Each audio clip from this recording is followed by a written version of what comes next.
ini adalah perbedaan di antara para ulama tentang menyentuh perempuan. Apakah menyentuh perempuan membatalkan wudu atau tidak? Di dalam mazhab Imam Syafi'i, menyentuh perempuan yang bukan mahramnya. Bukan mahram itu adalah yang boleh dinikahi. Biarpun dinikahi, yang boleh dinikahi itu adalah bukan mahram. Jadi kalau bukan mahram batal wudu. Tentunya dengan syarat 5 ya. Ada pelapisnya di bagian kulit ya, syaratnya 5. Perempuan batal wudu, menyentuh perempuan itu adalah syaratnya 5. Laki perempuan. Kemudian sudah sama-sama batas dewasa. Yang ketiga tidak ada pembatasnya biarpun tipis. Kalau ada pembatasnya maka tidak membatalkan lagi. Yang keempat adalah tidak digigi sama rambut sama kuku. Jadi kalau Anda nyentuh rambut nggak batal. Ya. Kemudian di sini adalah lawan jenis. Perempuan dan perempuan tidak batal. Maka ini membatalkan wudu, termasuk orang yang semula adalah orang lain batal wudu, kalau dinikahi jadi istrinya tetap batal wudu. Itu di dalam mazhab Imam Syafi'i radhiyallahu taala anhu. Kemudian di dalam mazhab Imam Malik mengatakan tidak batal kecuali dibandingkan dengan syahwat. Lu mazhab Malik ada hujahnya? Ada dong. Mazhab Syafi'i juga ada hujahnya. Mazhab Malik hujahnya apa? Tentang kisah Rasulullah keluar mencium kening Siti Aisyah. Baik. Dan ternyata Imam Syafi'i apa tidak tahu hadis ini? Tahu, tapi Imam Syafi'i menganggap hadis itu tidak sah. Hadis tidak benar. Sehingga mazhab Malik yang mengatakan hadis itu benar mengambil mazhab pendapat ini. Dan ternyata menurut mazhab Malik pun juga hadis ini dianggap, sebagian ulama Maliknya mengatakan sama-sama lemah hadis ini. Tapi mazhab Malik punya hujah yang kuat menurut mazhab Malik selain daripada hadis ini. Hadis ini banyak, hadis ini anggap saja hadis yang dipinggirkan. Kisah mencium. Karena mencium berarti menyentuh Siti Aisyah lalu Nabi tidak wudu. Ini diambil oleh mazhab Malik. Sebagian mazhab Malik pun mengatakan hadis ini juga tidak kuat. Baik, ada satu hadis sahih tentang Rasulullah, Bukhari meriwayatkan dan yang lainnya. Rasulullah itu kalau sholat, itu sholat kamar Nabi kan kecil. Siti Aisyah itu mu'taridatun, itu melintang di tempat sujudnya Nabi. Jadi kalau Nabi sujud itu langsung oleh Nabi kakinya dilipat. Kalau Nabi berdiri manjang lagi kakinya Siti Aisyah. Kalau nanti Nabi sujud dilipat. Ini hadis sahih, riwayat di hadis sahih. Baik. Loh bagaimana dengan hadis ini? Apa Imam Syafi'i enggak tahu? Oh Imam Syafi'i tahu. Coba ini. Imam Syafi'i tahu. Lalu kenapa Imam Syafi'i tidak mengambil? Nah, Imam Syafi'i juga punya rambu-rambu untuk mengambil satu hadis. Yang pertama adalah Imam Syafi'i dulu. Imam Syafi'i dalam Al-Quran, Aulamastumun nisa'a. Aulamastumun nisa', lamasa ini diartikan oleh Imam Syafi'i bersentuhan. Bukan diartikan bersenggama.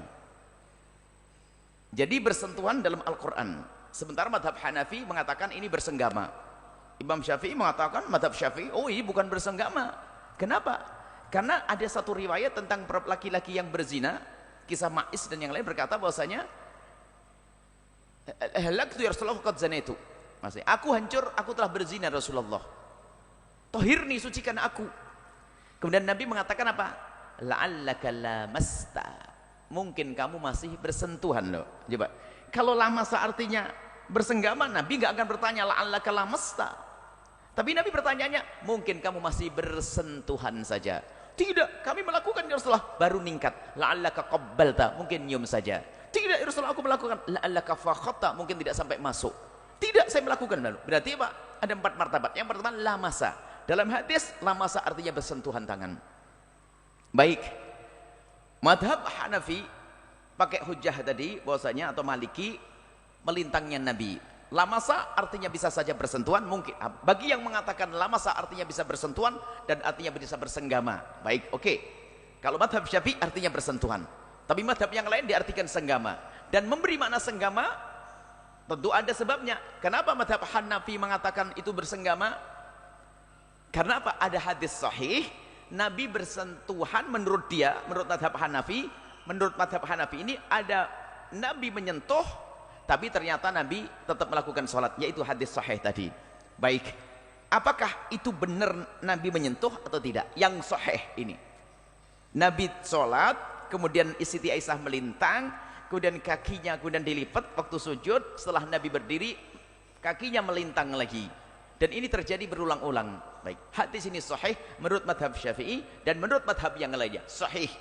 Baik, lalu bagaimana madhab Syafi'i? Imam Syafi'i kok menolak hadis ini? Bukan hadis mencium tadi, mencium sudah dipinggirkan, bukan hadis mencium, tapi hadis tentang ini, hadis sahih melintangnya Siti Aisyah waktu Nabi Muhammad sholat. Jawabannya madhab Syafi'i dalam dalil itu, saya punya Quran sudah jelas tadi. Biarpun Quran punya makna sini-sini menurut yang lainnya, tapi menurut madhab Syafi'i, Quran tadi mengatakan bersentuhan. Tapi ya Imam Syafi'i ini nyentuh ini. Nabi tidur megang kaki Siti Aisyah yang melintang, tapi tetap sholat. Berarti kan nggak batal wudunya. Baik, Imam Syafi'i punya kaidah, bukan main-main. Semua dalil idza tatarraqa alaihi ihtimal saqata anhu istidlal. Kalau dalil itu masih mungkin begini, mungkin begitu, nggak dipakai dalil oleh Nabi Muhammad. Baik, sekarang pertanyaannya, waktu Nabi Muhammad melintang, Siti Aisyah melintang, pertanyaannya adalah satu, itu di musim panas atau musim dingin? Belum jelas. Karena Nabi hanya menyingkirkan kaki Siti Aisyah. Kemudian yang kedua, Siti Aisyah pakai selimut atau tidak? Pakai selimut atau tidak? Jawabannya mungkin pakai selimut, mungkin tidak pakai selimut. Umumnya kalau Anda tidur pakai selimut tidak? Umumnya pakai selimut. Ya enggak? Apalagi musim dingin. Berarti ini mungkin kalau musim dingin nggak pakai selimut mati. Kalau musim dingin nggak pakai selimut mah, sekarang tidak ada yang bisa menentukan musim dingin atau musim panas, nggak tentu. Berarti mungkin musim dingin, mungkin musim apa? Baik. Kalau musim dingin menjadi pasti kalau pakai selimut. Kalau musim panas saja ada mungkin, karena ada orang nggak nyaman takut tersingkap auratnya, kan begitu, sehingga kakinya ditutup. Ada atau tidak? Berarti ini mungkin sekali pakai selimut. Berarti selagi mungkin pakai selimut, mungkin pakai tidak, berarti bukan berarti Nabi Muhammad nyentuh langsung bersentuhan kulit. Berarti hadis ini dipinggirkan bukan karena hadis ini tidak sahih, karena hadis ini mungkin begini, mungkin begitu, dipinggirkan. Maka yang berlaku bagi madhab Syafi'i adalah ayat saja. Sehingga menyentuh istri tetap batal wudu. Itu kan madhab Syafi'i. Gitu. Kemudian madhab yang lainnya, imam besar madhab Malik mengatakan tidak batal. Ini adalah madhab besar. Madhab Hanafi mengatakan tidak batal. Ini urusan madhab Hanafi, ulama besar. Tapi kita hanya menjelaskan madhab Syafi'i. Jadi istri Anda tetap batal wudu. Istri Anda batal wudu. Kemudian nanti di saat-saat tertentu. Tapi batal itu adalah itu saja. Kalau lagi pengen nyentuh istrinya nggak betah ya, pegang kepalanya saja. Asalkan kepalanya tidak botak. Pokoknya rambut, ada rambutnya, ke gigimu saja, gigi, megang kuku, nggak batal ya. Ini pembahasan para ulama. Maksud kami ingin jelaskan perbedaan ulama itu. Jangan Anda mencaci deh. Madhab Syafi'i jelas. Tidak usah mengatakan madhab Syafi'i salah atau menyentuh perempuan batal, goblok. Nggak boleh begitu. Lihat hujahnya Imam Syafi'i hebat. Hujah Imam Malik juga hebat. Hanafi juga hebat. Mereka ulama-ulama besar. Ini perbedaan di antara para ulama.